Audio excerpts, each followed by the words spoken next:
మనస్ఫూర్తిగా స్వాగతం. దేశంలో అనేక రాజకీయ పార్టీలు ఉన్నాయి, కానీ మహానాడుల వేలాది మంది ప్రతినిధులతో మంచి చెడులు, విధానాలు, ఆలోచనలు చర్చించుకునే ఏకైక పార్టీ తెలుగుదేశం. ప్రతిపక్షంలో ఉన్న, అధికారంలో ఉన్న మహానాడు అంటే అదే జోరు, అదే హోరు. మీ ఉత్సాహం చూస్తే నా మనసు ఉప్పొంగుతా ఉందని చెప్పి తెలియజేస్తున్నా. రాయలసీమలో మహానాడు అంటే తిరుపతిగా ఉండేది. ఇప్పుడు తొలిసారి దేవుని కడపలో, అది కూడా కూటమి ప్రభుత్వం ఏర్పాటైన తర్వాత తొలి మహానాడు కడపలో ఏర్పాటు చేసుకుంటున్నాం. ఈరోజు కడప గడ్డపై జరుగుతున్న ఈ మహానాడు చూస్తే ఎన్నికలై ఏడాది జరుగుతున్నా మీలో ఆ కసి, ఉత్సాహం, ఉద్వేగం ఏమాత్రం తగ్గలేదు.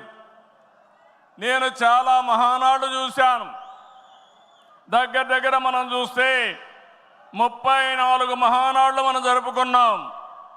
2 మహానాడులు డిజిటల్గా జరిగాయి. అయితే ఈసారి కడపలో, దేవుని గడపలో జరిగే మహానాడు ఒక చరిత్ర సృష్టించబోతుంది. సువర్ణాక్షరాలతో ఆంధ్రదేశ రాష్ట్ర ఆర్థిక పరిస్థితి ఒక దశ దిశ నిర్దేశిస్తుందని చెప్పి తెలియజేసుకున్నా. ఈరోజు చల్లని వాతావరణం. అన్ని మహానాడులంటే చాలా వేడివేడిగా ఉండేది, ఎండలు ఎక్కువ ఉండేటివి. ఒక ప్రశాంతమైన వాతావరణంలో, ఆహ్లాదకరమైన వాతావరణంలో ఈరోజు కడపలో మహానాడు జరుగుతూ ఉంది. ఉమ్మడి కడప జిల్లాలో 10 స్థానాలకు గాను 7 స్థానాలు గెలిచాం. మన సత్తా చాటాం. ఈసారి ఇంకొంచెం కష్టపడితే 10కి 10 మనమే స్వీప్ చేస్తాం. రాయలసీమ ప్రజలు అద్భుత చైతన్యంతో ఈసారి ఇచ్చిన తీర్పును గౌరవిస్తూ వారికి ధన్యవాదాలు తెలపడానికి కడపలో మహానాడు పెట్టాలని నిర్ణయించాం. ఈ మహానాడుని మీరు చూస్తే బ్రహ్మాండంగా చేసిన నాయకులకు, కార్యకర్తలకు మనస్ఫూర్తిగా అభినందనలు, కృతజ్ఞతలు. 2024 ఎన్నికల్లో పార్టీ సాధించిన విజయం అసామాన్యం. 93% స్ట్రైక్ రేట్, 57% పైన ఓటు షేర్తో కొత్త చరిత్రను సృష్టించాం. ఇది ముమ్మాటికి కారణం పసుపు సైనికులే, ఇక్కడుండే మీ నాయకత్వమే కారణమని మీ అందరికీ విజ్ఞప్తి చేస్తున్నాం.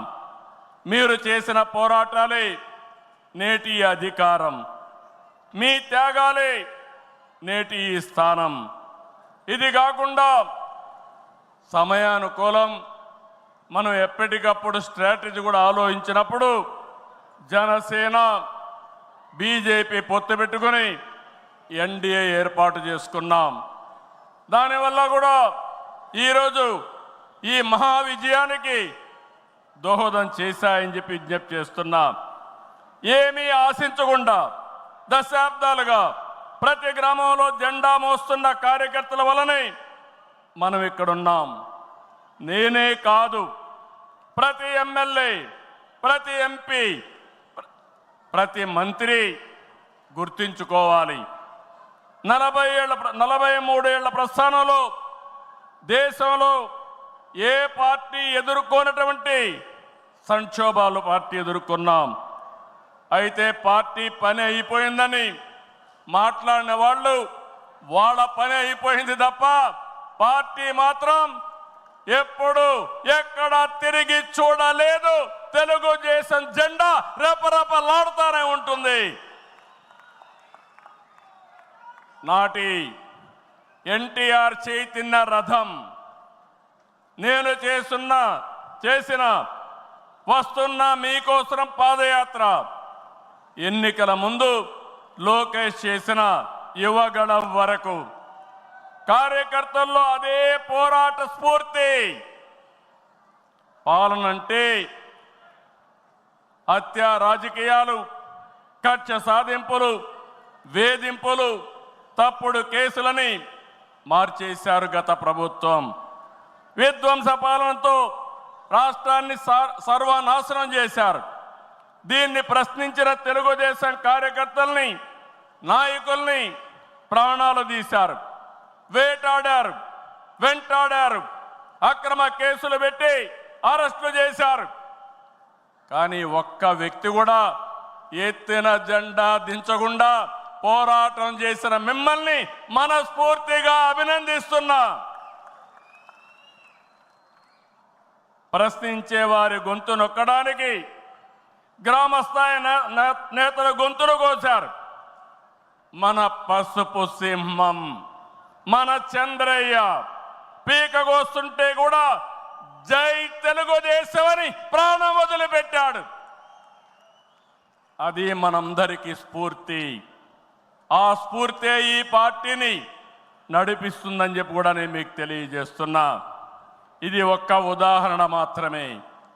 ఇలాంటి చాలా మంది కార్యకర్తలు ప్రాణ త్యాగాలు చేశారు.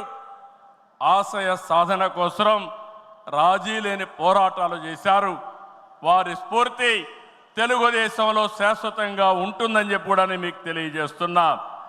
ఎత్తిన జెండా దించని కార్యకర్తల పోరాటాలు, త్యాగాల వల్లనే కూటమి ప్రభుత్వం అధికారంలోకి వచ్చింది. మీ త్యాగాలకు మహానాడు వేదికగా శిరస్సు వంచి మీకు పాదాభివందనం చేస్తున్నాను. ఇక్కడుండే కార్యకర్తలే కాకుండా రాష్ట్రం మొత్తం కూడా ఇదే పోరాటం చేశారు. మీ త్యాగాలు వృధా కానివ్వం.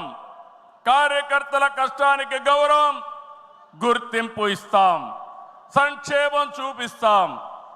ఈ రాష్ట్రాన్ని దశ దిశ మార్చే కార్యక్రమాలకు శ్రీకారం చుడతాం. దేశంలో అనేక పార్టీలు ఉన్నాయి, కానీ ప్రజల జీవితాల్లో ఇంతగా ప్రభావితం చేసిన ఏకైక పార్టీ ఉందంటే అది ఒకే ఒక పార్టీ, తెలుగుదేశం పార్టీ.